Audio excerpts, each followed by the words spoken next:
1960 से पहले यूएई के ज्यादातर इलाके सिर्फ रेगिस्तान थे, जहाँ ना बिजली थी, ना सड़कें, ना स्कूल और ना ही कोई बड़ा काम धंधा। लोग ऊँटों का छोटा मोटा कारोबार करते थे। लेकिन 1962 में आबू धाबी की जमीन में जब ऑयल की डिस्कवरी हुई तो सब कुछ बदल गया। आबू धाबी के शासक शेख जायद ने उस पैसे को सिर्फ महल बनाने या अपनी ताकत बढ़ाने में नहीं बल्कि लोगों की भलाई में लगाया। उन्होंने कहा कि देश की असली दौलत तेल नहीं उसके लोग होते हैं, और इसी सोच के साथ उन्होंने तेल से कमाए गए पैसे को स्कूल, हॉस्पिटल, सड़कों, पानी और यूएई के फ्यूचर में इन्वेस्ट किया। फिर किस्मत से दुबई, शारजहां और रास अल खैमा में भी तेल और गैस का भंडार मिल गया, जिससे पूरे एरिया में पैसों की बारिश होने लगी। इसी बीच 1968 में ब्रिटिश हुकूमत ने कहा कि वे 1971 तक इस इलाके से हट जाएगा। यूएई 7 अमीरातों से मिलकर बना है जो अकेले अकेले काफी कमजोर थे। 2 दिसंबर 1971 को यूएई बना एक नया देश जिसमें सभी अमीरात एक हो गए।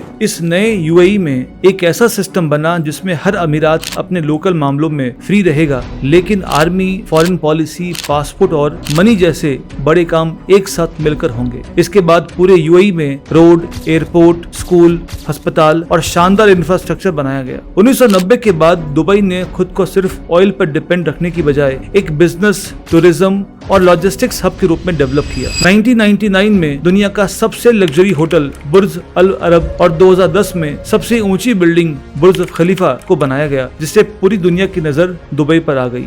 अब दुबई एक ग्लोबल बिजनेस सिटी बन चुकी है, जहां हर साल करीब 2.5 लाख करोड़ का फॉरेन इन्वेस्टमेंट आता है। पहले यूएई के इनकम का एक बड़ा सोर्स ऑयल था, लेकिन अब केवल 30% पैसा ही ऑयल से आता है। बाकी सब सर्विस सेक्टर से, जैसे tourism, hotel, restaurant, banking, logistics और फ्री जोन वाले बिजनेस।